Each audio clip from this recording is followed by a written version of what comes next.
My mornings are chaos. I need coffee that works as hard as I do. That's why I drink Everyday Dose, coffee with benefits. It's rich, delicious coffee boosted with mushrooms, collagen, and nootropics. Everything I need for focus and balance, ready in 30 seconds. The Black Friday sale is on. Get 61% off your first coffee plus starter kit, a free A2 probiotic creamer, and over $100 in free gifts. Plus, enter for a chance to win $100 cash or get your entire order refunded. Visit everydaydose.com/podcast or use code podcast at checkout.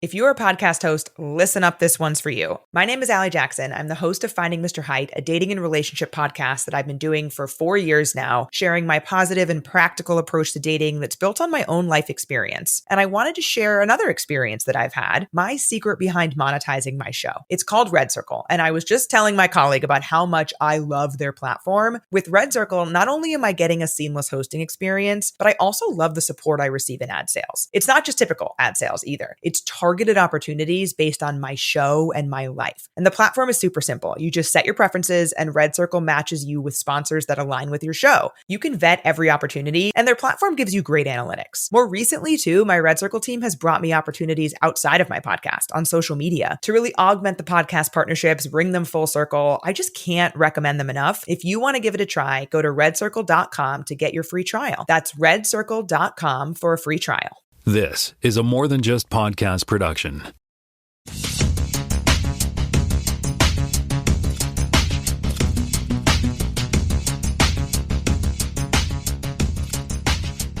Welcome to Podcast Season 8, Episode 14. My name is Timitra. I am in Toronto, Ontario, and I'm joined once again by Jonathan Kuline in Florenceville, Bristol, New Brunswick, Earth, Canada, Earth, Solar System, Milky Way, Universe, I think.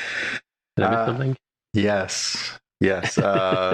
Somewhere out there in all those aspects and universes, can somebody see if they can find my beard? Hello there, kids. All right. Yes, it's Movember for those of you playing along or transporting at home. And we also have Jaime Jr. in Seattle, Washington. How's it going?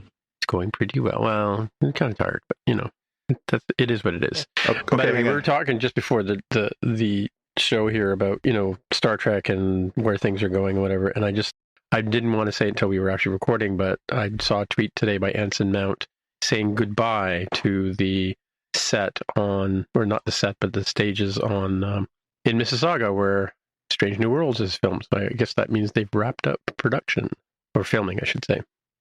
Yeah. Well, hopefully that means we'll get season 4 sooner than later. I mean, they've been teasing us with it since summertime this year, so. No, who knows? All that Paramount money, right? Yeah. Paramount Skydance, kind sir. Skydance, yes. That's right. All right.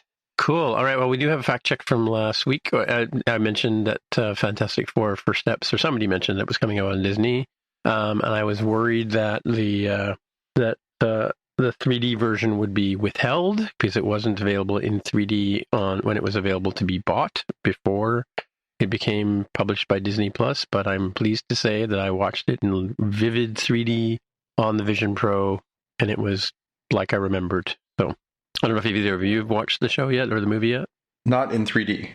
No, not had an opportunity to see this one yet. Oh, okay. So what did you think about the overall spoiler-free plot there, Jonathan? It was very Fantastic Four. It felt like a very Fantastic Four story. It was both family-centric and also pretty cosmically weird, which is kind of the two hallmarks of Fantastic Four stories. So it felt very true to the origins and evolution of the stories for those characters. I can't say I loved every bit of it. I feel like they kind of undersold Evan Moss Bacharach's thing. I don't think he really got as much development as I would have liked to have seen. But overall, I thought it looked really great. I thought, some good action and stuff like that. It was just, it was a solid B. It wasn't a home run, but it was good. What do you think about the retro futurism that they sort of played out in the Earth sort of idea. Yeah, which again I think sort of aligns with sort of where they told the stories in the 60s. It had a very Jack Kirby feel, which is kind of what you but it's supposed to be like modern day, right? It is, but it's supposed to be like, what if from that point, people still wore fedoras and long coat. Yeah, exactly. So it's both a throwback and so neo-futuristic at the same time. So yeah, it was like I say, it was good. I liked a lot about it. It's a bit of a weird one too, because they're not going to give the characters the full sort of Avengers build up to Doomsday or to Endgame, where like we get multiple appearances and we get to know them and we get to really care about them. Because next thing we're going to see them in is the two new Avengers movies. So we're this is really all we have to get used to them, and that's a bit unfortunate. But I mean, they're all really good actors, and I'm sure they'll fit in well. It's just going to be kind of a, hey, here's your new characters, and go. I kind of wonder if they're going to be like, do you remember that show, I knew his name until I started talking, the one where the kid brought up in the bomb silo and he comes out and everything, he lives as if everything's in the 50s. Oh, Blast from the Past, yeah. Blast from the Past, yeah, that kind of... Yeah. Like, how are they going to dovetail? Like, at one point, this is kind of a spoiler, but at one point they were talking about, moving their Earth, to a different dimension. I thought they were going to be coming into our timeline sort of thing. I thought that was where that was going in the middle of the movie sort of thing, Yeah. Because, I mean, how are they... Because I kept thinking, like, they don't fit with the cell phone toting Avengers, right? Yeah, although having knowledge about the overall sort of storyline that they're trying to tell in Avengers Doomsday and Avengers Secret Wars that are both coming out in the next couple of years, I think there will be a way for the universes to be more merged going forward. So, is that big bad going to come back at some point? Or that would be interesting. I mean, in the original 1980s Secret Wars story, which is not the story on which this is Secret Wars is based, they're basing it more on the more modern take on Secret Wars. The big bad from Fantastic Four First Steps is part of that. So the idea is they basically kind of bring all the good guys and all the bad guys together, and they all have to kind of duke it out. So if that's the case, that could make for a pretty epic and large scale kind of story to be told. So yeah, does the Fantastic Fifth play a part in the Fantastic Four comics? Oh yes. Oh really? Okay. Oh yes. Huh. Yep. Yeah, I used to watch the TV show back in the day, and I also used to read the comic in the 70s, I guess. Yeah. About 60s, 70s. But yeah.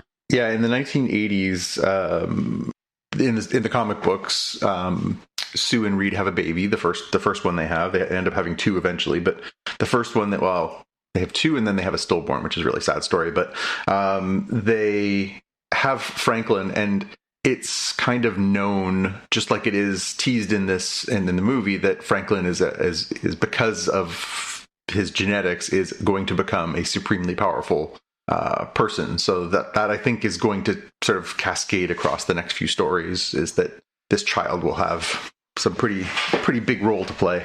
Yeah, and he's kind of, I guess he's got like the baby in Incredibles 2, right? Yeah, like Jack doesn't really know how to control it, but has pretty big powers. Yeah, Jack, right? Jack. Yeah, cool. Yeah, I didn't want to spoil it for Jaime, so. No, this is good. Apologies. I did not have an opportunity to watch that, but I guess semi-spoilers, I do have a pick that was a Halloween one, because it's been a minute for me on the show, as well as my Punishment Cats 2019. So. I am looking forward to that very much. I don't know if I've talked about this at the time when I first saw the show, the Fantastic Four, and talked about it on this show, but the Halloween mask that the kids are wearing, and they've got the Thing Halloween mask.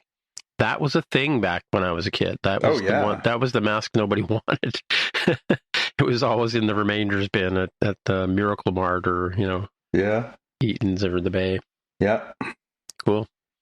All right, but some kids did. I knew some kids who did wear it, so it was an easy costume, right? Mm-hmm. Anywho, let's move on to the headlines, and Jaime's got a whole handful of things for us. Yeah, it's coming up on the end of the year, so there's usually the new year, new you kind of thing. But, Apple TV Plus is now simply Apple TV. And as this article from The Verge says, it has a new sound, which I've actually seen. We're going to talk about Pluribus. And so I've finally seen the new sound, but we have it here. The article from The Verge says that Billie Eilish's brother Phineas is the one who composed this. Multiple versions for the long version, the sort of quick tag, and etc. It's very different than the sort of pitch black, musical composition of like doom, just kind of simple. This one sounds slightly more cheerful, vaguely, and people in the comments here say vaguely like Windows 95 or Windows XP. Well, that was written. That piece was written by Brian Eno, the Windows 95 sound. Oh, okay, there we go. That the bling bling bling bling thing that they do. Yeah, Brian Eno. Carry on. Oh, I didn't. I mean, I thought you were gonna. Who put this? This feels like a 10. I know. I put the made by hand thing.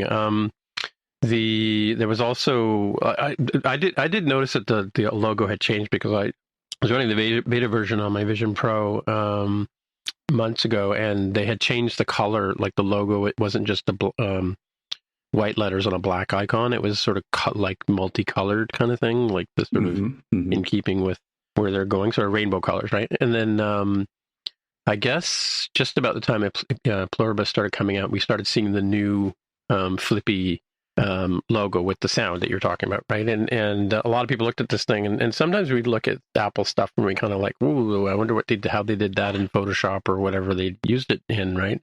After Effects or whatever.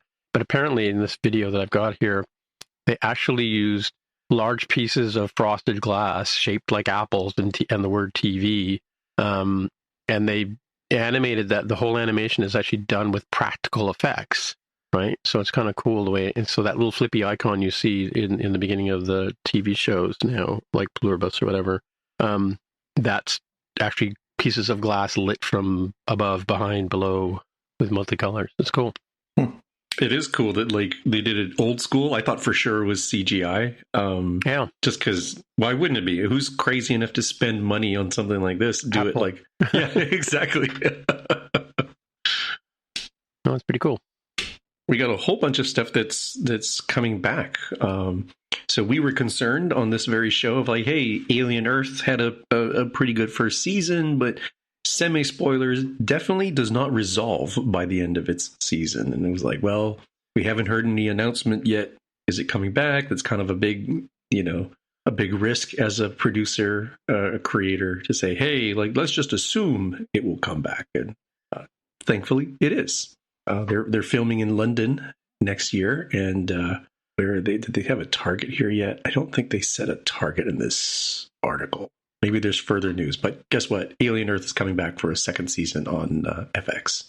Yeah, I hope it doesn't end up like, not that it was bad, but the Westworld, like, where it kind of like the first season was amazing, and then they kind of like, went down, like, because it was amazing in terms of how it turned around, and this one was amazing to the point where the symbionts, for lack of a better word, kind of like start taking over, kind of thing, Right. Like like the first Planet of the Apes movie was amazing, and then the rest were kind of like just beating the same dead horse, Yeah, there's definitely more story there to be told, and I don't know that I'd want this series to go for like 6 seasons in a movie, but I think 2 or 3 seasons would be good. Yeah, it'd be nice to have a defined arc that they go through. Yeah, I mean, I could see it being 3 seasons as a logical, like, this was about setting them up, the next one's about them sort of discovering themselves, and then, maybe having some failures, and then the ultimate resolution. But I guess it depends on how much time, money, and effort they want to put into this stuff, and how much money it's making them back. But I mean, I think it's done a good job of sort of moving Alien back into the spotlight, too, because, TV just hits different than movies now. Mm-hmm. The next one here is a movie series that we have said goodbye to for a while. So we thought Toy Story 3 was the end. And then they said, one more, right? Toy Story 4, or Toy Story Reloaded. Or not Resurrections is a better one. Now there is a 5th one. That's the first teaser trailer for Toy Story 5 has come out. So lots of people are clowning on the idea of like somehow Woody returned as a... I guess spoilers for 4, Bo Peep and Woody kind of go off into the sunset, right, and separate out from the rest of the toys. So I'm like, yeah, they're sentient beings. They can always come back and visit, right? Sure, why not? I see how to get there. But now the big challenge is, so what happens when you have a much more modern world where old school toys like Buzz Lightyear and Woody have to share the stage with a little tablet, an iPad-like, or those like Leapfrog, it was called. Leapfrog. Thank you. Yeah. Leapfrog type device. Yeah. Yeah, it's funny. I didn't even know there was a Toy Story 4 until like a couple of weeks ago. Like I still haven't. I watched the first part of it, like you said, where Bo Peep falls out the window or whatever, and he goes after her. But I haven't got past the initial thing because the Toy Story 3 was kind of like Toy Story: The Next Generation, where the young Andy hands over the dolls hands over his toys to another kid, right, in the neighborhood. Yeah, he passes them along. Yeah, it's well, I mean, the joke that I've heard that I think is the funniest for Toy Story 3 is calling it Schindler's Toy Box, because it's basically like some of you will live and some of you will die. It's like it's a surprisingly dark movie. Yeah, that's the one with the big teddy bear in the daycare center, right? Yeah, that's yeah. right. It's, Kelsey Grammer? No, I think it was Ned Beatty, wasn't it? Oh, maybe. Okay. Yeah, because Kelsey Grammer was the prospector. Yeah. Oh, right. Okay. But yeah, no, 4 is good, actually. I enjoyed 4. There's like a good story, although as Jaime points out, it does kind of leave in an unusual place to follow with a sequel. So who knows how they will bring that all together. They'll be making these movies as long as the movies keep making money. Yeah, well, again, like I guess we'll watch them too. But yeah, there we go. Cool. Yeah. Next one up here is the sequel to the Super Mario Brothers movie. The Super Mario Galaxy movie now has its first trailer. So they're bringing back all the folks. I mean, it's just so packed with star voices. So Jack Black returns as Bowser, and Chris Pratt and Charlie Day as Mario and Luigi. Keegan-Michael Key as Toad. Princess Peach is played by Anya Taylor-Joy. And they add, don't know Benny Safdie off the top of my head, but he does Bowser Jr. here as a new character added in from the Mario series, and Brie Larson, Captain Marvel, as Rosalina, the other princess. So they're definitely spending the monies. There's lots of interesting stuff to see here, and I'm just shocked of like, if you're trying to make a bazillion movies, where are you going to go with the 3rd, 4th, or possibly 5th movie like Toy Story is established? But there you go. It's coming out April 3rd, 2026. But doesn't Mario have a ton of like spin-off games? Oh, yeah. Yeah. But I'm just surprised that they squished so much into the first movie, like pulling in Donkey Kong and the kart racing. I'm like, bro, you could have done like 20 of those and barely even touched. You just like, sort of dribble this out. And I don't know. Somebody somewhere has a plan. I really like the Super Mario Galaxy games. My daughter and I played those when they were new, and so that's always had a special place for me. And it really opens up. Like, they created a lot of new worlds, characters, powers. That's the one where you have to have the figures or whatever to play the different characters? No, that's this one was just for the Wii back in the day. So it was all just gesture based stuff, but it really kind of opened up a lot of creativity, and they created a lot of different Mario abilities. Like, it wasn't just, he can, put on a cape and fly and stuff like that. They created like a whole bunch of really funky characters, which again opens up some fun in the cartoon series too. So I think this could be really good. It looks fun. I mean, I still have not watched the first one, and it's not for a lack of want. I just kept putting it off because I thought we're going to try and watch it as a family, and we just have never gotten around to it. So I'll have to make a point to do that at some point, irrespective of everyone else. What's it, the Galaxy movie or the first one? The first one, yeah. Okay, it's not bad. And then we talked about Godzilla Monarch. Yeah, have you guys seen this another show that is coming back. So the second season of Monarch, Legacy of Monsters, from the Godzilla King Kong cinematic universe, coming back for season 2, February 27th. Does it include what's his name? Kurt Russell and Wyatt Russell, who plays a younger Kurt Russell, coming back. Anna Sawai, all sorts of folks coming back. So I kind of forget where things left off. So just as usual, I really wish the streamers would just provide a little recap episode to just recap the thing. Otherwise, like me, you just go on YouTube and say, give me a recap of this season, and I watch it maybe 15, 20 minutes right before starting season 2. Where it starts, yeah. I vaguely remember where it ended up. They ended up back in the place where they were. Yeah, it was a good show. I don't know. Did you watch it, Jonathan? No, I haven't. I'm a little behind on my Godzilla-ing because I haven't seen Godzilla -1 yet, which I'm a little bit embarrassed about. I haven't either, so there you go. Oh, there you go. Yeah, I mean, by all accounts, really good. I know, Jaime, you gave it a pretty glowing endorsement.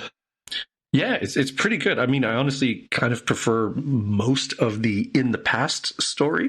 So kind of like Better Call Saul, where you see stuff in the past and then you sort of smash cut into the present day to see what's going on. Which is why you have Wyatt Russell playing a young Kurt Russell and then Kurt Russell just being Kurt Russell, right? I mostly prefer the in the past stuff was going on in the 1950s, certainly for the nostalgia vibe, but also the stuff of like, how did they figure out some of these things? What would you do if you were military and said, how do we defend against freaking kaiju, right? So pretty fascinating there. That's not to put any,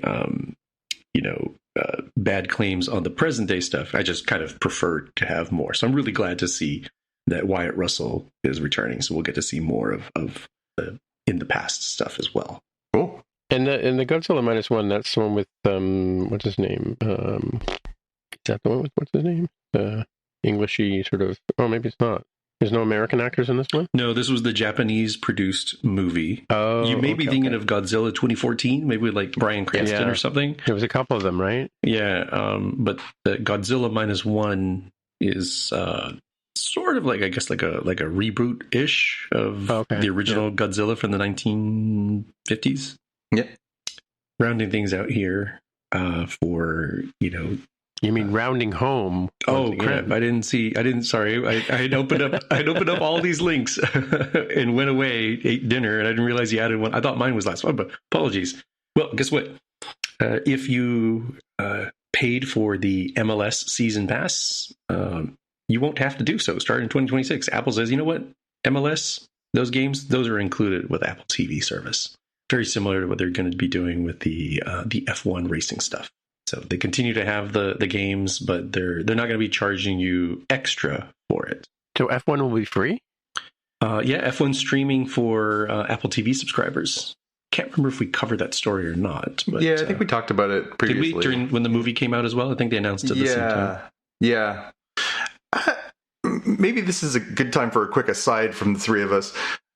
What exactly is Apple TV's plan? What exactly are they doing? Like they're nibbling around the fringes of stuff, and then they're throwing all their weight behind stuff, but there's like no consistency to it.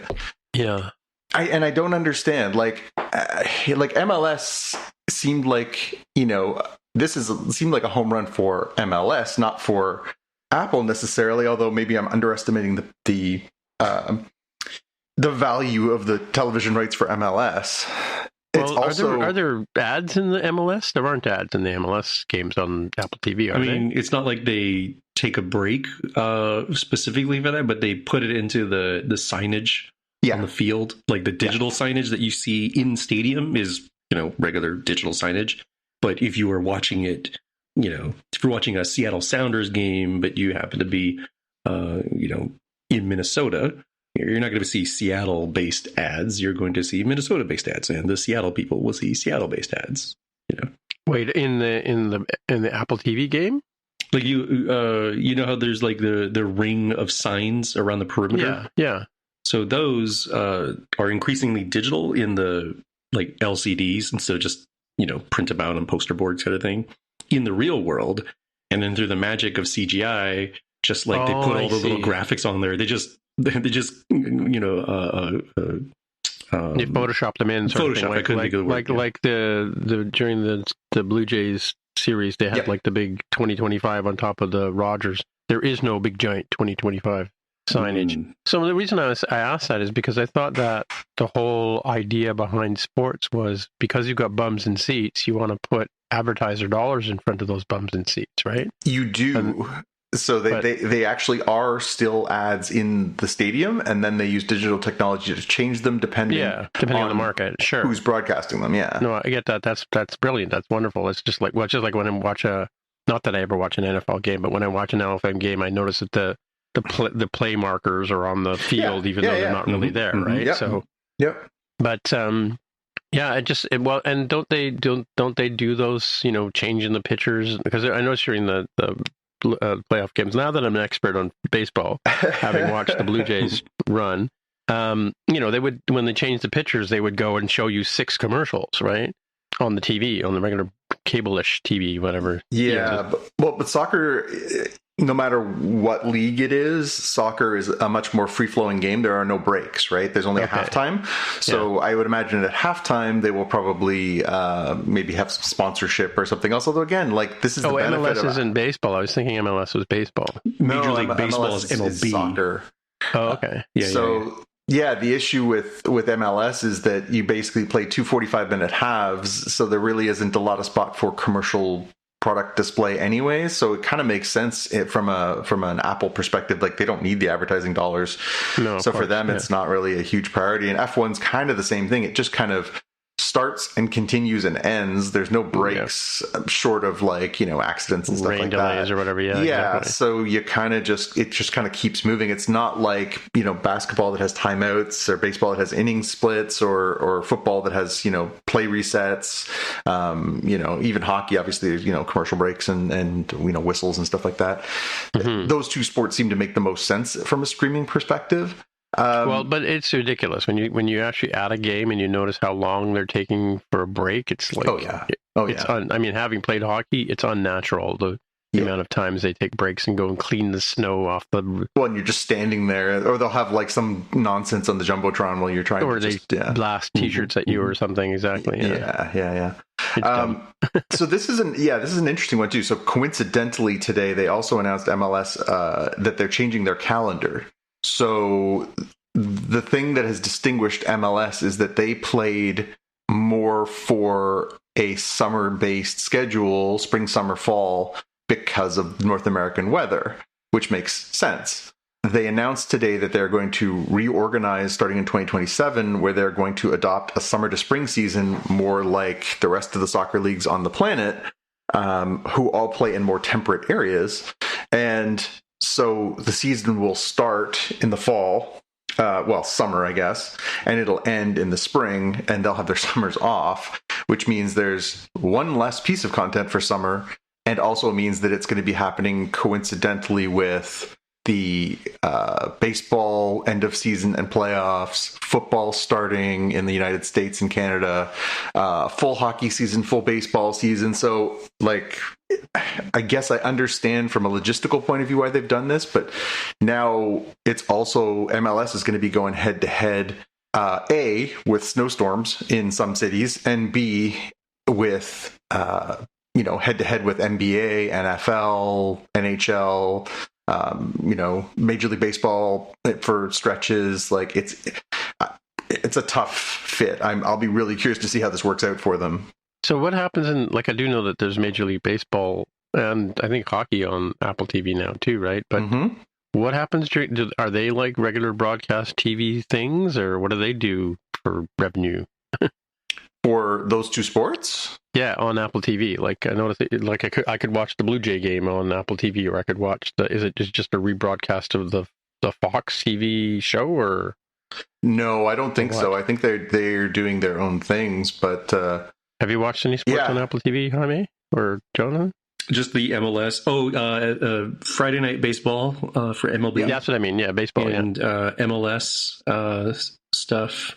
I've not seen other sports, I don't think. Yeah. So what do they do during the baseball games? So when would normally be a commercial break, they either go back up into the booth and the broadcasters talk to each other, or they just show you stuff on the field, players changing, whatever. They don't go to a commercial break because they don't have to. Okay. Which again is like a giant middle finger from Apple.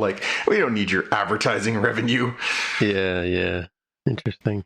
But yeah, it's all part of this sort of confounding service that Apple is creating, where like they're creating all these shows, some of which are fantastic, but don't really get the same kind of attention because it's not in the same stratosphere as Disney Plus or Netflix or even Amazon Prime, just because of the embedded audience. And then, yeah, they really haven't. They don't, to me, seem like they have a really cohesive theory of what they're doing. It almost seems like it's kind of willy-nilly, but I don't know. Yeah. I don't understand it. Yeah, interesting. All right, well, I guess I'll move on to my thing, which is this. I just saw before we started recording, maybe an hour or so before, that Fallout Season 2 trailer has dropped today, and there's a couple of things, and Macaulay Culkin's in there. Kyle MacLachlan obviously is a bit more in there than he was in the first season, right? Have either of you guys watched the show, Fallout? Yeah, I saw the first season when it came out. Jonathan, did you watch it? No, it's still on my to-do list. I figured once I knew season 2 was coming, I figured then I could invest. It just seemed a little perilous when it first came out. I was like, this seems weird. I wonder if it'll even make it to a season 2. But now it's definitely on my to-do list. Yeah, no, it's an interesting show. It's got some of the Silo type mystery to it. There's some backstory stuff that we're not hearing, but I guess if you play the game, you would have known. But I have not played that game, but it's been around for a long, long time. Oh, cool. Anyway, so that's in the trailer in the show notes. And how about you, folks?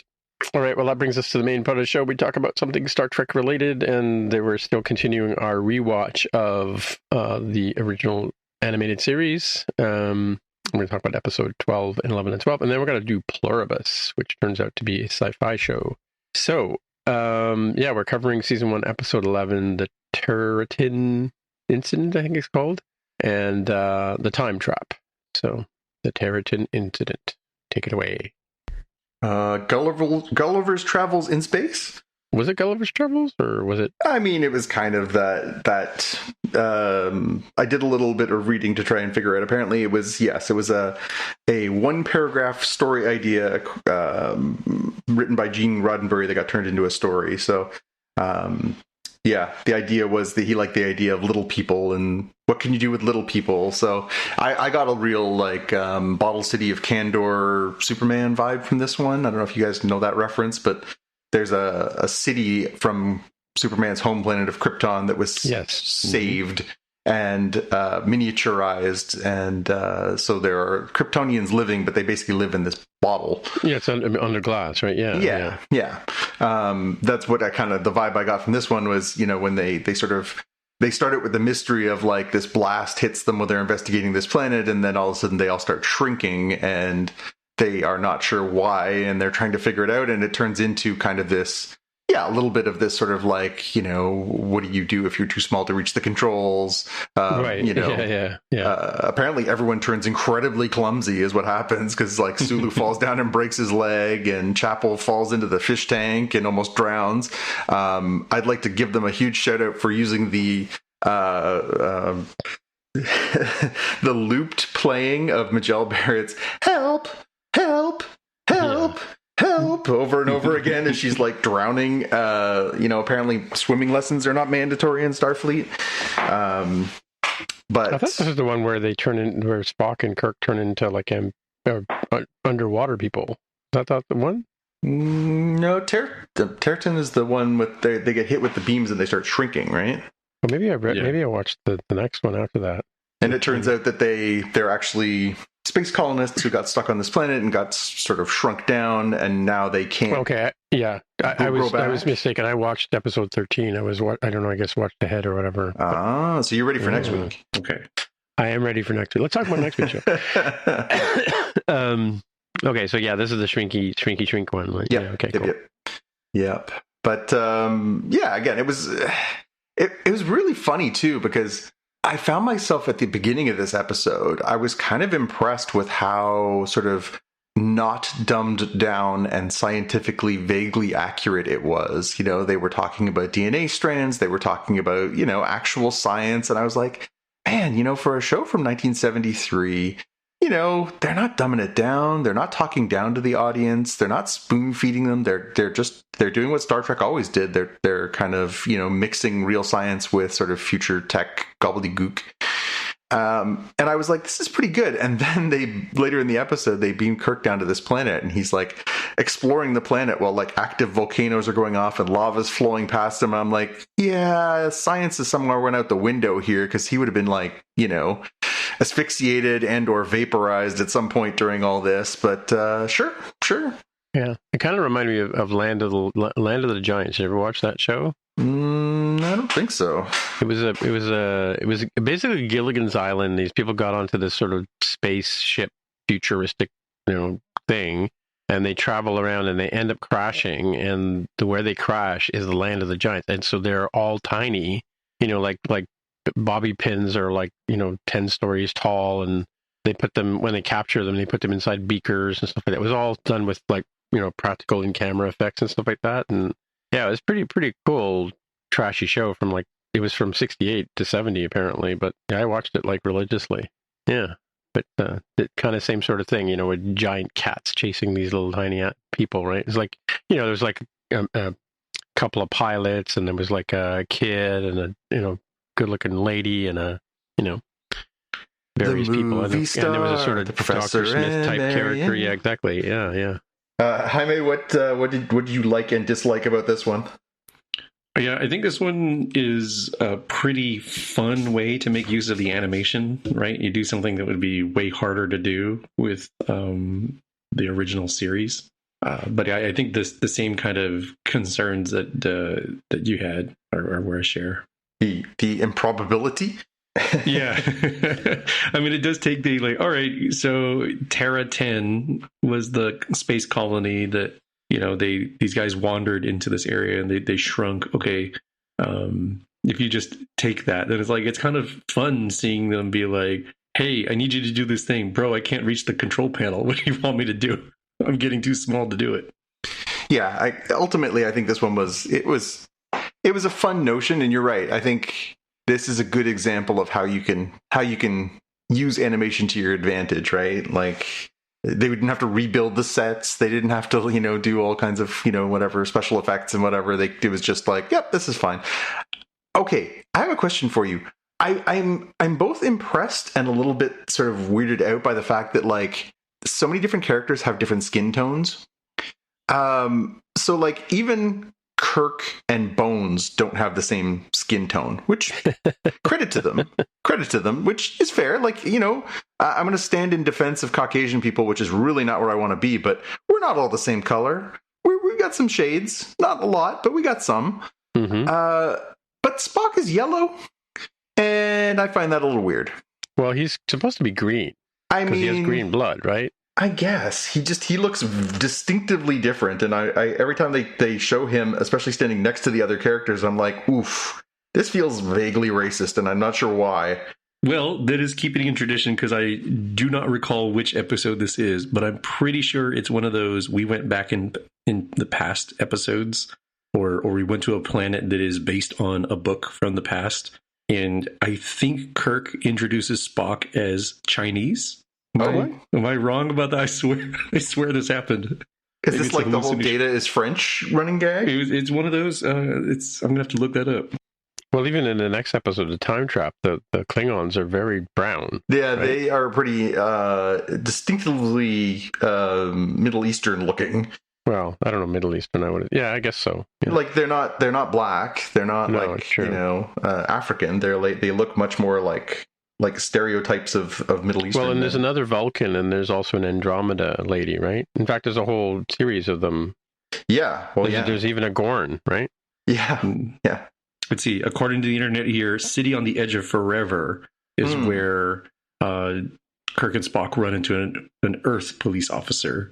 And Kirk says that Spock is Chinese and that his ears have been caught in a mechanical rice picker.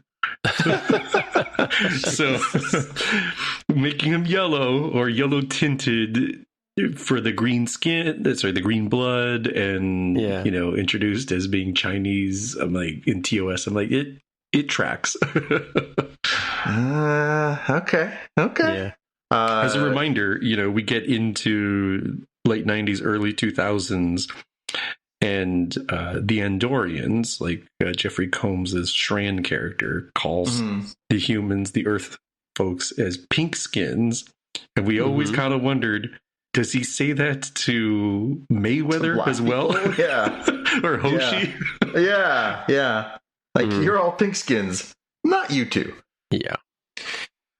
Okay, you want to slide over to the time trap, which may have been even weirder? Sure. Yeah. That was a sort of they end up in this graveyard and the Bermuda Triangle, basically. Yeah, and there's all these other survivors from other ships, and there's like they formed this council thing where some kind of, I don't know, federation of planets. Yeah, exactly. Like I said, there's a Gorn, there's a Tellarite, there's Andorians, there's Data-looking guy, yeah. There's some sort of lizardy guy, some sort of dog with dragon ears.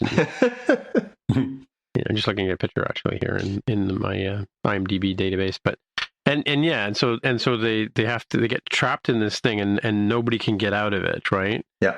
And of course, the only way to get out of it is the Klingon and the Klingon warship and the Enterprise join together, and Spock acts as the intermediary to convince the Klingons to join them, and of course the Klingons have applauded, and they're going to blow up or do something bad to the Enterprise when they get through the time barrier or whatever it was, right? Yeah. Mm-hmm. So it's a weird one too, because they basically they and the Klingons get sucked into this, other place, and then they discover all these other people there, and the other people are like, we've been here for years, so long that we kind of had to work together, and we're all living in peace and harmony. We basically have a handful of rules. Behave yourselves. And Spock and Kirk and the Enterprise are like, yeah, we're going to do our own thing. And the Klingons are like, yeah, we're also going to do our own thing. And then the rest of the episode, everybody else is like, what's up with those two? And they're like, yeah, I guess they're leaving. And then they do. It's weird because they kind of build up like, this is another episode that and that's what I've always found about, Trek writ large, because it was so episodic, but particularly old Trek, was just this lack of resolution of and they met all these people, and those people were never heard from again. And it's that's why in Lower Decks they always had the second contact. Job, right? Yeah. And we have to go clean up the mess that Kirk and Spock left behind, right? Yeah, at some point, did they send a Starfleet research team to be like, let's see if we can get those other people out of there? It's just it's so weird that the whole thing is well, you're never going to get out of here. Huh? They did. Okay. Yeah. But then what? And can I also just shout out the mounting maneuver that they used to power their way out of there, where was my mind the only one that went there? Yes, pretty much. Yeah. I mean, come on. They basically have the Enterprise mount a Klingon starship like a pair of dogs in a field. It was pretty on the nose. I guess, yeah. I hadn't thought about that. Yeah. And I kept looking at it going, where did they get that little white sort of connector thing with? It's like the Soyuz Apollo mission, right?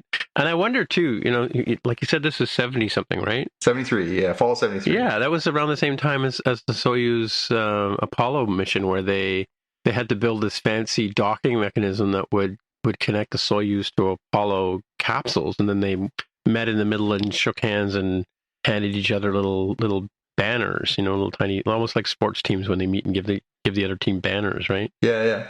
Yeah, that was the first sort of Soviet-American, space collaboration. Yeah, and they still had bombs pointed at each other's country, right? So yeah, well, they still do. Yeah, no, it was a weird one. It was definitely it felt a little less resolved than in the first one. The first one was open and shut kind of case. They're like, well, we can save you guys, and off you go. And this one, they're like, we made it out of there. Well, peace out, homies. Yeah. Also notable for a Klingon woman pre-boob window. So they hadn't culturally switched to the boob windows yet. Oh, there was a Klingon woman in there? Yeah. Don't you remember McCoy gets in trouble for trying to pick her up? Oh, really? Okay. You'd think that would be rule. Now, I admittedly, I know who the captain of the Enterprise is, but you'd think there would be a rule about hey, let's maybe not try and pick up the Klingon women because that might tick off the Klingons. Wouldn't that be rule number, I don't know, 2? That would seem pretty strange to me, where they're like, I'm seeing in the illustration of the Klingon woman, she definitely has an afro, so I don't know what that tells you. Yeah. Mm-hmm. Yeah, I mean, it was weird because they were both coded especially the 1960 show, they were both coded as like other, as in like person of color, different in that way, but they were also coded as Soviets. So true. Oh, yes, right. Yeah, so it was kind of a little bit all over the place here. There wasn't as much of the sort of Soviet coding as much as there was the, you're clearly not, you don't look like us. Your skin is a different color. You're different. Of course, the Orion girl is scantily clad, right? Of course she is. Yeah. I like when she's the Orion woman says, "Oh, you've seen us dance before," and Kirk says, "Many times." Like, yes, we know you're a perv, Jim. We know, we got it. Is he on the Epstein files? I wonder. Yeah, the space Epstein files. Oh my. Anyway, yeah, these are fun. I mean, they're so of their time, it's just funny because they like, sometimes they can be very dry and very, I think we talked about them being a little lacking some of the gentle touches of the humor between, Spock and Bones and some of that stuff. But then sometimes they sprinkle it in and it's better than others. But it just very much is like such a much more loyal sequel to Star Trek than pretty much anything else that ever came after. Yeah. And by the way, just a real-time fact check: the Apollo Soyuz mission took place in 1975, but it was being planned in 1973. There you go. They were thinking ahead. Yeah. Well, I'm sure it was of the time, right? So. Yeah. Now, a word from our sponsor. Time. It's always vanishing. The commute, the errands, the work functions, the meetings, selling your car. Unless you sell your car with Carvana. Get a real offer in minutes. Get it picked up from your door. Get paid on the spot. So fast, you'll wonder what the catch is. There isn't one. We just respect you and your time. Oh, you're still here? Move along now. Enjoy your day. Sell your car today. Carvana. Pickup fees may apply. Now, back to the show. Cool. All right. Well, let's move on to the new shiny show that we've all been watching, Pluribus, which is Latin for many, as in e pluribus unum is one for many, or many from one many. I think it is right. Out of many one. Out of many one. Yeah. That's on the back of our money. Yeah. And anyway, so this is just pluribus means many. So the idea behind so what happens is we meet Carol, who is a romance writer. She's kind of like she understands how to write the romance novels, and she and her publisher or her manager kind of seem to have a relationship together. And she's signing books at the beginning of it, and they end up in a hotel on their way home, and they go to a bar. And meanwhile, we also see that there's a. It starts off a bit like Contact, where there's, the what do you call the space program, or the radios are listening to SETI. Yeah, I was going to say SETI, but I was thinking of Star.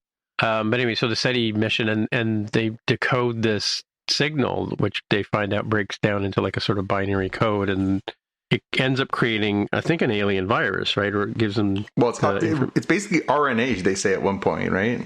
It basically is an RNA sequence. Yeah. Yeah. So they start playing with it in a laboratory, and of course, they're all wearing, protective stuff, and they're trying it on rats and things, and one of the rats ends up biting through the glove of one of the technicians, who then gets infected with this virus, and then within minutes, she's infected the entire base of, army and scientists and whatever. And that's how the virus kind of takes that. And, they all start working together and, with big smiles on their faces. And there's no words really sort of exchanged at that point. But then, we meet Carol and her partner who are in a bar, and everybody in the bar starts getting infected all at the same time, including her partner. And Carol's off doing something else. She's chasing a car that's crashed because the driver's, been taken over by this virus, and they all get like cataleptic, and but then they eventually come around. And they got these big giant smiles on their face, and then they all start talking to Carol as like a hive mind, right? Yeah, we are Borg. So, we are Borg. Yeah, so it's kind of that's kind of the setup for the show, and then where we go from there is the first episode is "We Is Us," right? So yeah. I mean, basically, these people are taken over. They become this hive mind, and we find out that there are only 11 people that are immune, right? Right. And instead of being like, well, let's do them in, they and she says, well, let me only talk to the English-speaking ones because I only care about them, right? Yeah. Well, that comes around in the second episode, right? But yeah, I mean, would you just cover both episodes and then we'll just sort of talk about the whole shebang? Sure. It kind of all works together. Yeah. Mm-hmm. I mean, the second one is basically it starts off with, it looks like they're somewhere in maybe the Mediterranean, and we see somebody basically just like, they're cleaning up all the dead bodies, and then somebody gets on a plane, and of course, because of this shared knowledge, everybody can do everything, right? And this person, flies to America, cleans himself up, and then shows up on Carol's doorstep. And it turns out that they basically found somebody who looks like one of the characters from her stories, from the cover art, and are trying to use this person to like make her feel more comfortable, which is pretty messed up. And and then we find out that there are these people. She wants to meet them, but she's also kind of. Whenever she gets mad, when Carol loses her control, it seems to really affect the collective human beings who are under control, and they all sort of have this like breakdown kind of thing that happens to them. And meanwhile, some of them are driving trucks and flying planes. And, well, that's it. Is we don't know what the consequences of that will be. And then as this episode plays out, and she meets these other people, one of them sort of says like, hey, we all have our families with us. Our loved ones are with us. And, of course, Carol's alone because her partner is gone at this point. She doesn't seem to have anybody else. And, everybody else, the one girl basically says, like, I want to join my family. I want them to fix this. I want to become one of them.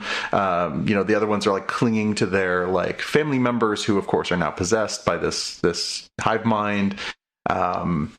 And then we get this like very creepy dude who's basically turned himself into like King Pimp of the universe. The Love King, yeah. Who is, he's taken Air Force One as his private plane and surrounds himself with supermodels and gourmet food and all this stuff, which is pretty weird.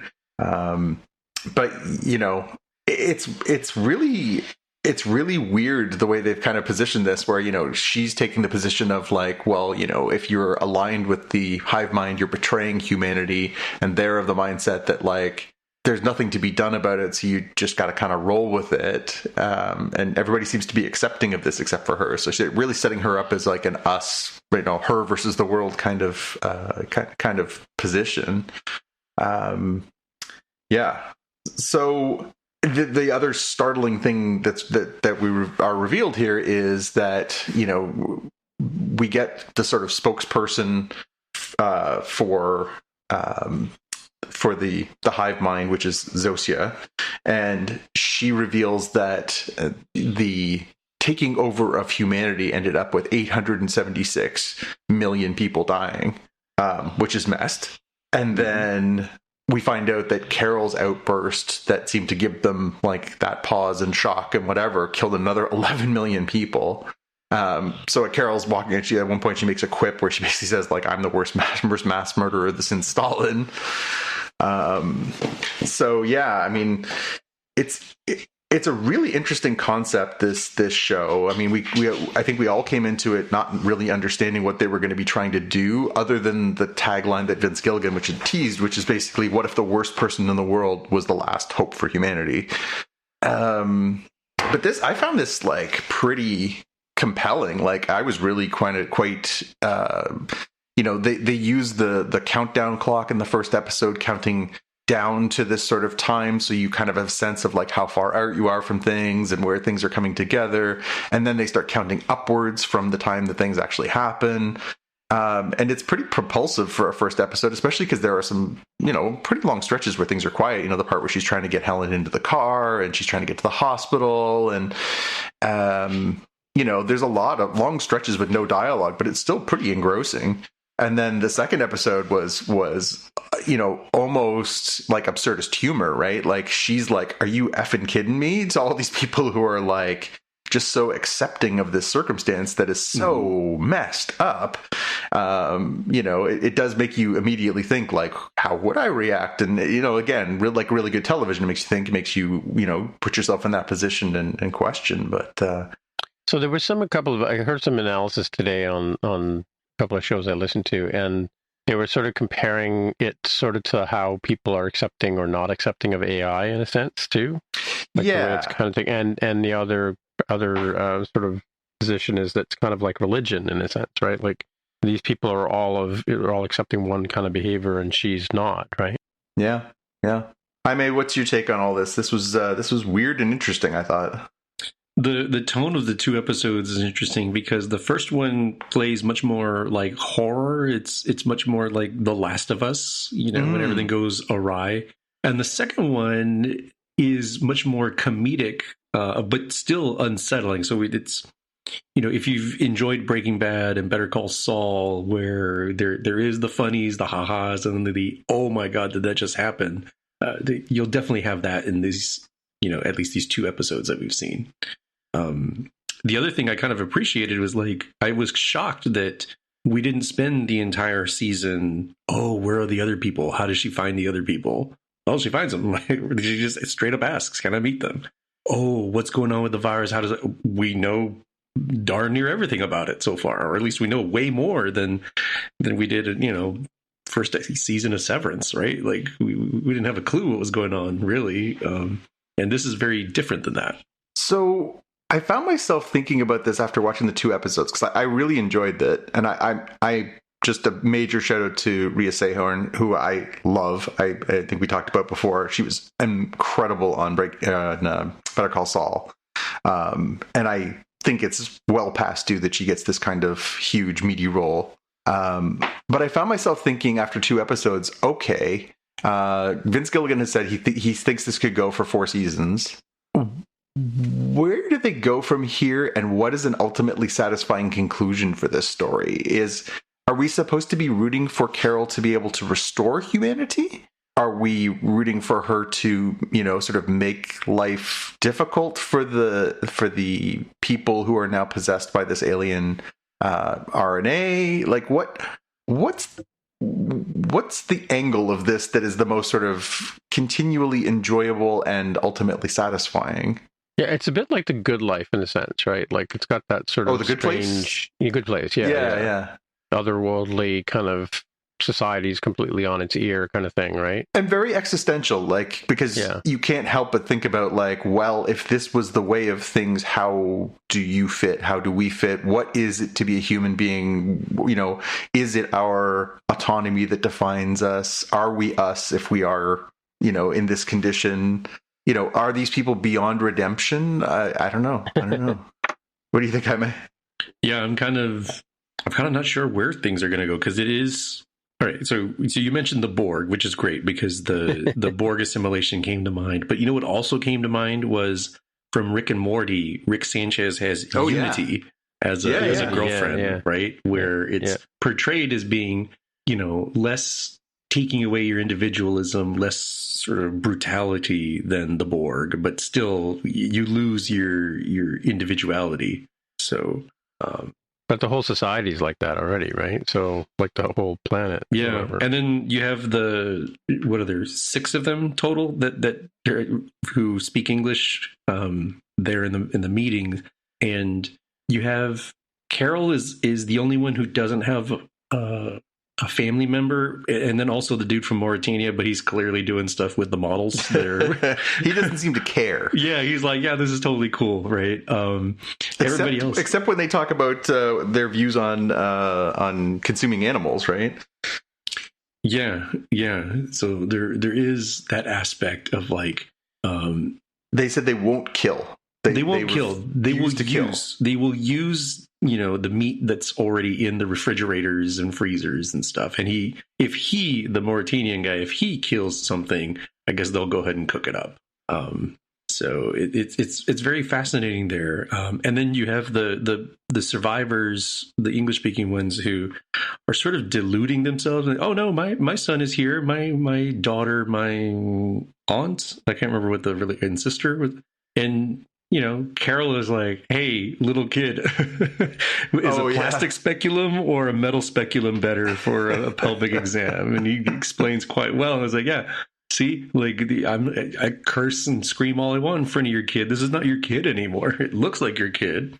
And maybe he's in there somewhere, but he's a drop of water in this ocean that this vessel is not him. Well, and as you say, it's deeply unsettling in the second episode when she's talking with Sosha and she starts referencing things that only Helen and Carol would know. And she's like, yeah, she actually did join us for a moment before she died. So we have all her memories and they're trying to use those. That is creepy. Oh, we can make you breakfast. You love this particular type of thing. And she's like, get away. I don't know. I got to be honest. I mean, if you've been listening to this show for a while and here we are in our, 250s of episodes, you could probably pretty solidly say I would be in the Carol camp of over my dead body. But it's interesting to sort of think about, like, do you go the route of the, my family is still alive, technically I love them, therefore whatever? Do you go with the, the Mauritanian guy who's like, party time? Do you go with the Carol of like, F you, this is not right? Like, yeah, it's an interesting concept. It's a really interesting concept. And I think, obviously Vince Gilligan is a genius. His previous two shows have both been, absolutely incredible television. So, he's got a lot of latitude, and it's Apple, and Apple tends to commit to these projects. They don't just do sort of one and dones very much. So right now it's sitting at 100% on Rotten Tomatoes. So that's a pretty good sign. Okay. Yeah. 83 reviews, and it's 100%, which is pretty impressive. Yeah, I mean, it's weird. There's no doubt it's weird. And as we talked about, like, after 2 episodes, to see where they could and or will go with this is really an interesting exercise. But yeah, I mean, it's good TV. All right. Well, let's next episode's going to be on in a few minutes for those of us, transporting it home. But let's move on to our watch list in the meantime. What do we got? For me, this is in theaters, but you can rent. We did this through Amazon Prime Video. So it's not included with Prime. It's, one of those rentals. This is Good Boy. This is we watched this on Halloween, turned down the lights and everything. This is the horror movie that I mentioned about it's from a dog's perspective of what happens when creepy stuff happens in the house, ghosts, goblins, that sort of thing. And it's very tense. If you want 73 minutes of just feeling dread, seeing from like your beloved doggo, like, what happens when things go bump in the night, what happens when you start doing weird things. It's really solid, and it's all practical. Apparently, I'm shocked here. There was only one dog, and I think it's the filmmaker's dog. So it took them forever to do this. There's some behind the scenes stuff that you can find, but it's real solid. So I was pretty impressed with this. And looking at Rotten Tomatoes, it looks like most folks agree, 90% on the tomato meter and 82% on the popcorn meter. Wow. Did you pay full price for the rental, or was it like a special? Or I had those Amazon digital credits that they try really hard not to let you know how many you have, and you always have to Google search, like, how do I find how many? And so we got it for free because I had built up. Oh, really? Enough of those. You mean those of us who have been buying stuff on Amazon forever might have digital credit? Oh, no, sir. They expire. I'm not sure how quickly. I want to say it's like within 90 days or something. How do you find them? You do like me, and you go on Google and you say, how do I find my Amazon digital credits? And somewhere there should be a link. Oh, cool. All right. I'll have to check a look, because I constantly buy stuff from Amazon. Yeah, it's one of those, like, when you normally do Prime, you get it immediately. They send it within a day or two. If you're like, nah, I don't really need this. It's just like toilet paper or dry beans, dry rice. That can wait till Monday. And yeah, I'll get like $1.50. Well, I've done that enough times with things that this was like a like a $10 movie. I think it was $9.99. I think rental. So I got it for free. Yeah, it's $7.99 right now on the App Store in Canada. Yeah, I looked at that. There's that Edgerton movies on 99-cent rental. I'm not sure if it's still on that. It was last week. So that's the Joaquin Phoenix movie, the new one. Yeah, cool. Mm-hmm. Is it? I've been looking at it. It looks like a duck-tolling retriever. That's the dog in the movie. It looks like my dog. So I must admit, I'm a little curious. I don't really care for horror movies, and I certainly don't care for ones where dogs are at jeopardy. People I don't really care so much about, but dogs. But yeah, I must admit, I'm curious to see if how much that looks like my dog in real life. Does it? So is it always like? Does it CGI at times, or is it always the dog? My understanding is it's always the dog, and only the one dog. So unlike, we talked about Air Bud, the revival where they'll have 2 to 4 of them that can do different tricks. This one was apparently just the one dog. And, I'm not going to say there's no CGI there. This is a horror movie, there's practical effects, but my understanding, no CGI for the dog himself. It's all 100% organic doggo. No dogs were harmed in the making of the movie? I'm pretty sure I saw that, but you know what? I cannot confirm without having to look online. But that's so common nowadays to put the thing on there. My only question is, will there be a sequel? My significant other was like, "Oh, I hope they don't make a sequel. This is so great a standalone." I told her, "Babe, you know what? What I would do is a prequel." She's like, "No, stop." I'm like, "What do you mean? They made if they make money, yeah, exactly. If they make money, this is exactly what they're going to do." Yeah. Cool. All right, now it's time for the review I've been waiting for. Yes. So for folks who may not know, this is some weeks behind, schedules and everything, because of the bet we had during the Major League Baseball playoffs, where my Seattle Mariners went down valiantly to your Toronto Blue Jays. I had to watch Cats, the 2019 film, and we did talk going into this that this was just they say murderer's row for like the New York Yankees circa, such and such. I mean, Judi Dench and Jason Derulo, Taylor Swift, Ian McKellen, there's just like so many, Idris Elba, Jennifer Hudson. There's just so many people in here. And maybe the hint should have been like the Rebel Wilson, James Corden introductions, which I will definitely talk about. I cannot be bothered to figure out how many minutes it was because it felt like infinity.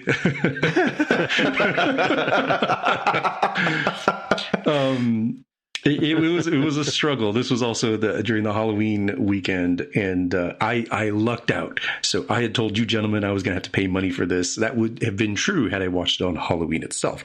However, I waited until Saturday. Was it Saturday? Yeah, Saturday, November 1st. And it just happened to be on Netflix in America for free. So I was like, oh, thank heavens. So the kind of elevator pitch here is, what if we took a beloved Broadway musical and just ruined everything about it? So I've not seen Cats, but, listening to the music and thinking about this as spectacle and for like a 30-second aside, how many times on this show have I said, don't look at Avatar or Avatar Way of Water or Avatar Burns Real Good, whatever the fire-based one is called that's coming up. Don't look at these as like films, look at them as like amusement park rides. And watching it in 3D, whether that's like Tim watching on Apple Vision Pro, or if you go and watch 3D in the theater, that's the real way. I've never understood how I could have enjoyed the Avatar original movie until I remind myself, but it was pretty awesome in 3D. It's like a amusement park ride. So Cats here as a Broadway play. And again, I've not seen the Broadway play, but looking at the structure, like it basically has no story, right? It's a collection of skits where every single word is sung. So unlike a lot of modern musicals where it's kind of more like a Disney movie, right? Disney animated movie where there's singing, but then there's normal words. Here, it's quite clear that everything for Cats is intended to be musically sung, except for the weird, needle screeching moments of like, hey, here's James Corden and Rebel Wilson doing some funny ha-has. Like, that part made it worse, to be honest. And the real story here is like Victoria is this young white cat. She's abandoned, like in a bag or something by her owners in the streets. And there's this whole gang of alley cats called the Jellicle cats. I looked it up online because I thought I blinked and missed. They never explain what a Jellicle cat is per se. It's just like their group. And they have a whole bunch of them. And it's coming up for the Jellicle Ball, where Judi Dench's character, Old Deuteronomy, apparently decides who is worthy of doing a Wizard of Oz style get in the hot air balloon and go above the clouds and get reborn and have a new life. Okay. And along the way, there's also Idris Elba's character, McCavity, who is a cat who literally has magic, like a dark magic, but he really only uses this magic to try to abduct the other potential candidates because he wants to be chosen as the person to go. So it's just a real, I wouldn't be adding a whole lot here. There is no butthole edition, as I discovered. I looked really hard. I was like, you know what? If you're going to suffer, you might as well get all the suffering out there. There's not that, apparently, or certainly the Netflix one wasn't. But it's just this weird, uncanny valley where some look fine, like Judi Dench's Old Deuteronomy looks pretty good because she's like a bigger, fluffier cat, so it's not the lithe, furry mishmash kind of body. McCavity, so Idris Elba's character, looks pretty good when he's wearing clothing, and then looks absolutely terrible when they try to make him into a slinky human cat. Right? It's just like so weird and off-putting. And funny enough, a lot of the scenes that take place out in the alley have this weird, I know it's supposed to be neon purple signage. It's just a really off-putting color palette. And when they have some scenes later, ironically enough, inside of a theater, I'm like, oh, this is how this is supposed to be watched. Clearly, this is supposed to be how the Broadway musical would be. You're looking at them in a theater, they look better.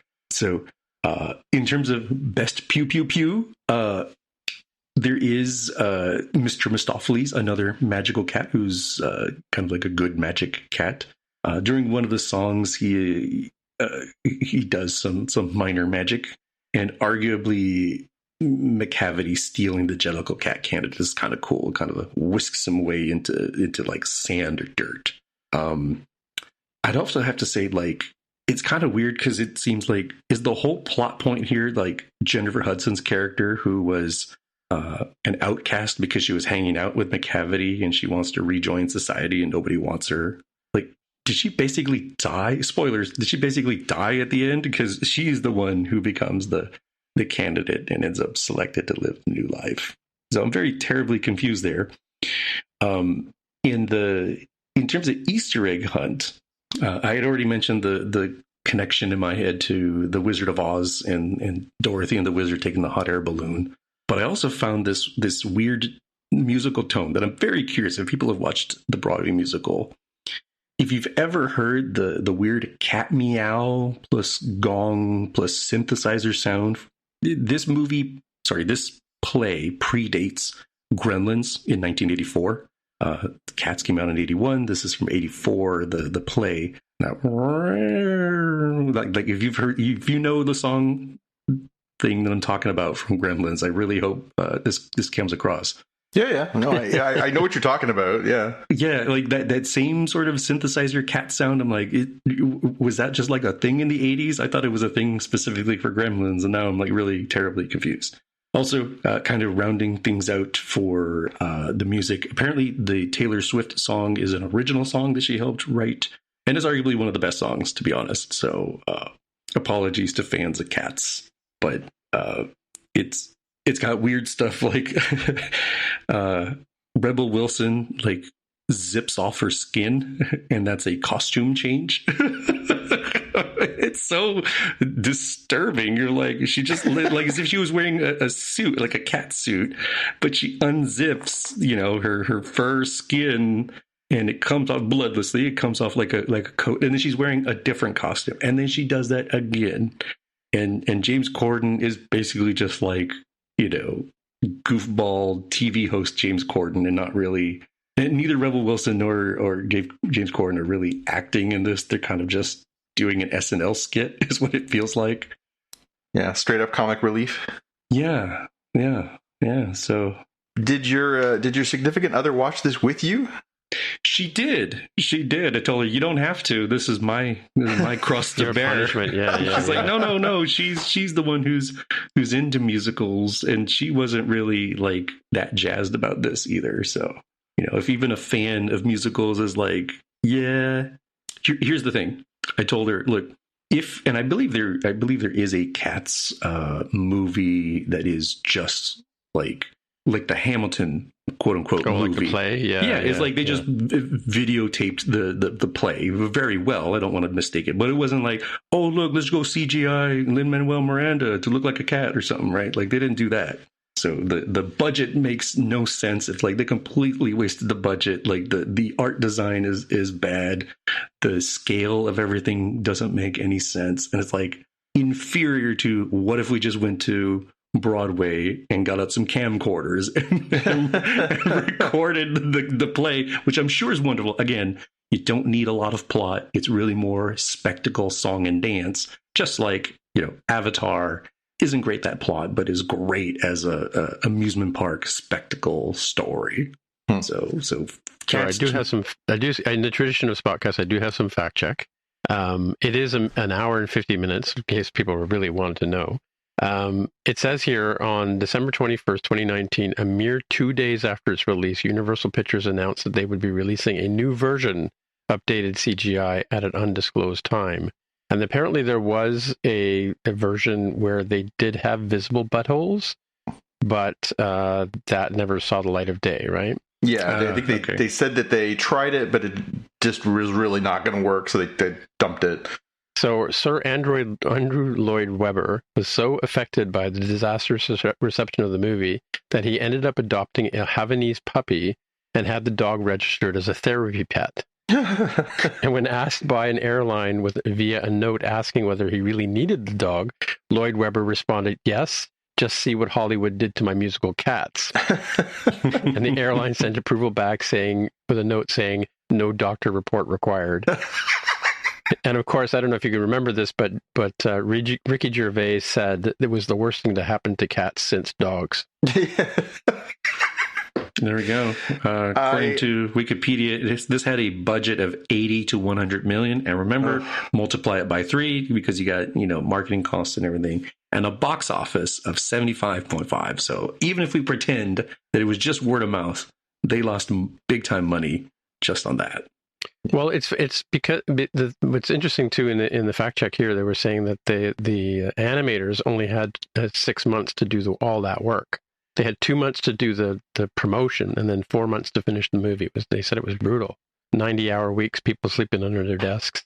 That's crazy.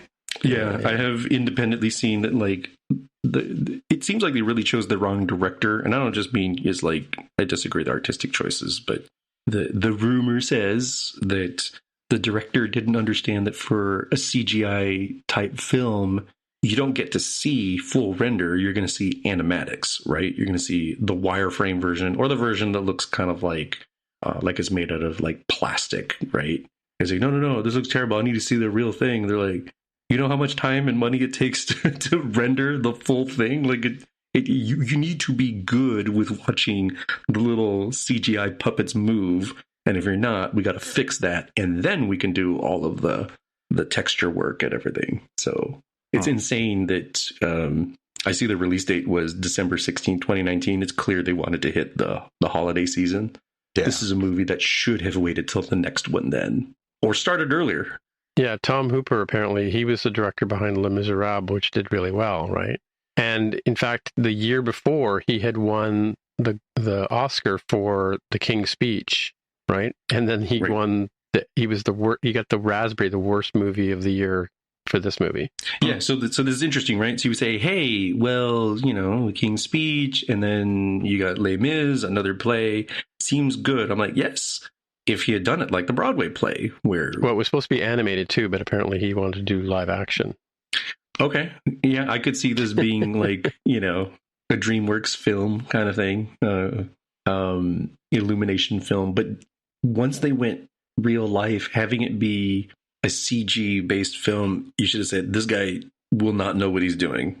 Because the King's Speech, it don't have no CGI. I'm sure it probably does, color grading.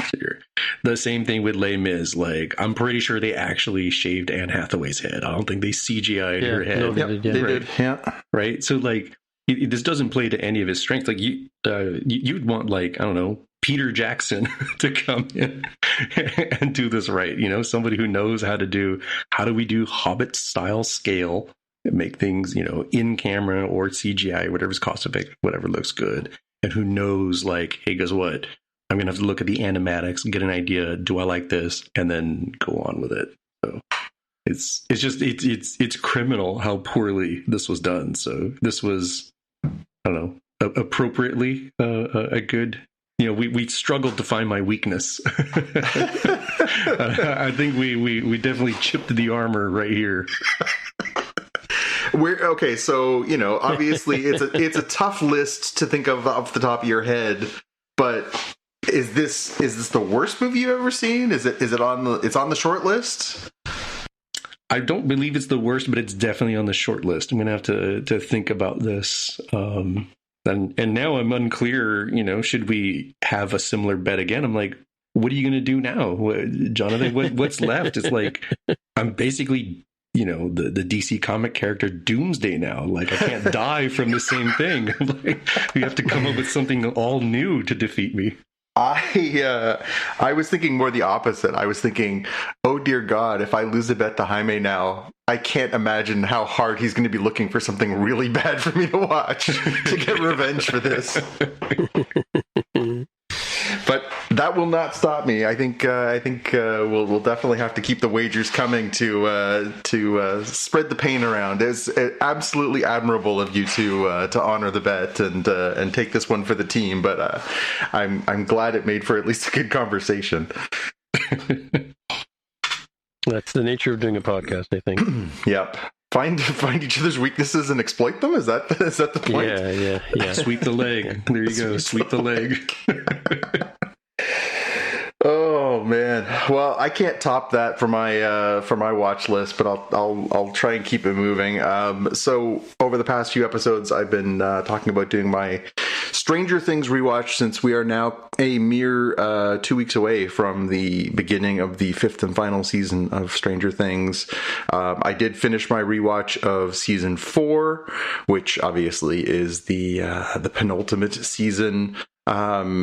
It definitely feels much more, cohesive. I know that they filmed it in part around COVID, and they had to take some breaks, so that gave the writers, the Duffer Brothers, and the writers a chance to sit down and really think about what they wanted to do. So it's got a lot more of a cohesive feel to it, although it is a bit of a leap to go from like the kind of existential but not defined monsters of the first 3 seasons to a much more like, he speaks, he walks, he talks villain in the 4th season, if you'll recall. But it definitely, some great performances, some much improved special effects. The episodes are a little bloaty at times. There's some, they kind of have a tough time because they spread everybody out and then bring them all back together, so you really end up with like all these different storylines, and you go long stretches without seeing certain characters. So it's a little bit unwieldy, and that's my biggest fear, I think, as I think ahead to season 5, is they've introduced all these characters now. There's not just the sort of the 5 kids from the first one. Now they've added all these other kids, and then they've added in the older kids, and then they've added in the adults. And so now you kind of have to figure out how they're going to balance all the storytelling to give, a satisfying conclusion to all these different arcs. But I will say, having now rewatched the entire run so far, I am definitely excited for season 5, and I'm definitely feeling like it's going to be interesting to see how they land this plane after sort of all the build up and all the hype and all the stuff. I mean, this feels like it could either be terrific or it could be terrible, and I really hope that it's terrific because there has been so much enjoyment here. But it definitely feels like it wouldn't be hard to miss the landing on this one because there's just so much going on. And worst of all, like I didn't like how they killed a few of the characters, especially because they would introduce an ancillary character and then kill them off. They did that in multiple seasons. I wonder if, as we get down to the nitty gritty of the last season, if there'll be more high stakes, if they'll kill off some major characters and things like that. Which, you know, again, having immersed in this again, I feel more attachment to some of them again, and I'm like, oh, but don't know, but ugh. So yeah, we'll see how it lands. The other thing I flagged in here, and we talked about this, I think, previous episodes. So they announced the Lego Star Trek Enterprise. We knew that it was coming, and then they announced finally, you know, they showed it off. There was, you know, trailers and commercials, and everybody was super excited that they finally had the first authorized Lego Star Trek set. It's the Enterprise D from Next Generation. Comes with the whole cast, including Data and Spot. It's really terrific. It's super expensive. It's $400, $500 Canadian almost for this set. It's huge, but that's a lot. And if you order it from Lego, they throw in a shuttle with Ensign Ro alongside, which is a pretty cool little bonus gift if you order it from the Lego store. So if you're going to do it, she even has her little ear clip thing on the Lego figure, which is pretty cool. However, after a few days of this first announcement, then they started shipping them out. People started getting them. People started building them. And then they realized that there was a pretty massive problem with them, which is that there is a plaque that is supposed to be similar to the plaque that is found on the bridge. That is, as you would find on the corner of a fine building, that basically explains the founding of the building. This is, obviously something they do on old ships. And in this circumstance, they have this little plaque that is supposed to say to boldly go where no one has gone before, and there is a spelling error.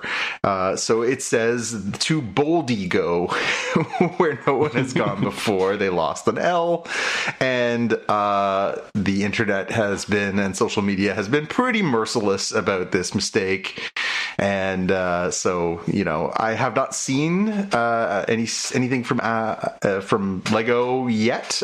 Must admit I didn't have time today to take a look, but I wonder if they're going to be sending these out to people who have purchased these so they can actually have the right one, if they're going to remake it, how they're going to do it, or if they're going to correct it for subsequent, set releases. So if you get one of the first ones, you've got kind of a collector's item because it's going to have this spelling mistake in it. But anyways, it was a lot of people were like, this is a real L for Star Trek, a real L for Lego, dropping the L out of there boldly. But pretty goofy mistake for something that was so anticipated and so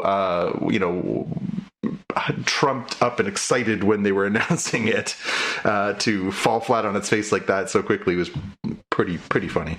Yeah, I just posted a link here with a picture of the boldly going plaque. Yeah, we talked about it on our Slack channel the other day, but my goodness. All right. Well, speaking of things we're looking forward to, The Running Man is coming out, and I think this weekend. And this is the Edgar Wright version. It's a more telling with the Stephen King, Stephen King book, and he read the book before the movie came out. So he read it when he was like, he said inappropriately young, at 12 or something.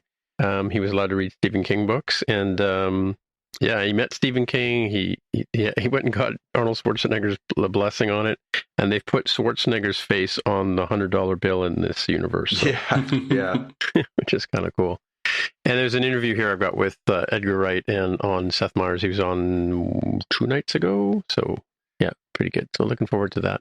Yeah, when that comes out, and like I said, in the theaters this weekend. So.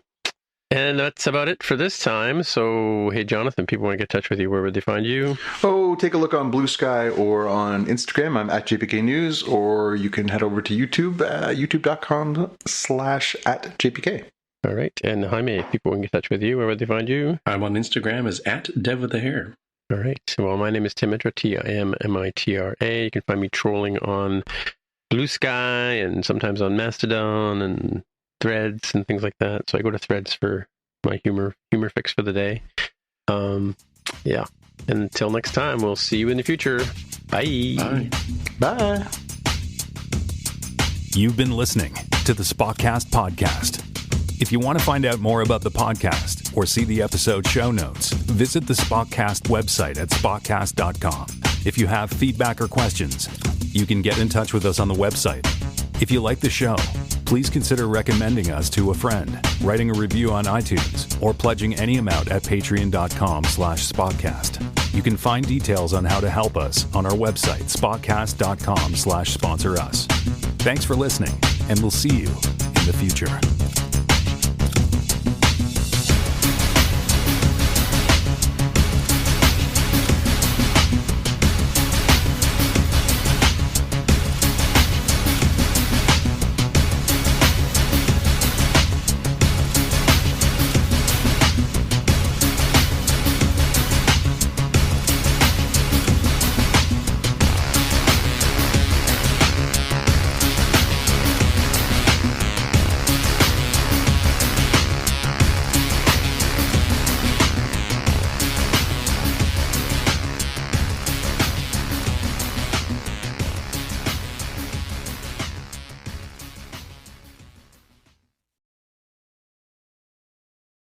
If you're a podcast host, listen up, this one's for you. My name is Allie Jackson. I'm the host of Finding Mr. Height, a dating and relationship podcast that I've been doing for 4 years now, sharing my positive and practical approach to dating that's built on my own life experience. And I wanted to share another experience that I've had, my secret behind monetizing my show. It's called Red Circle, and I was just telling my colleague about how much I love their platform. With Red Circle, not only am I getting a seamless hosting experience, but I also love the support I receive in ad sales. It's not just typical ad sales either. It's targeted opportunities based on my show and my life. And the platform is super simple. You just set your preferences and Red Circle matches you with sponsors that align with your show. You can vet every opportunity and their platform gives you great analytics. More recently too, my Red Circle team has brought me opportunities outside of my podcast on social media to really augment the podcast partnerships, bring them full circle. I just can't recommend them enough. If you want to give it a try, go to redcircle.com to get your free trial. That's redcircle.com for a free trial.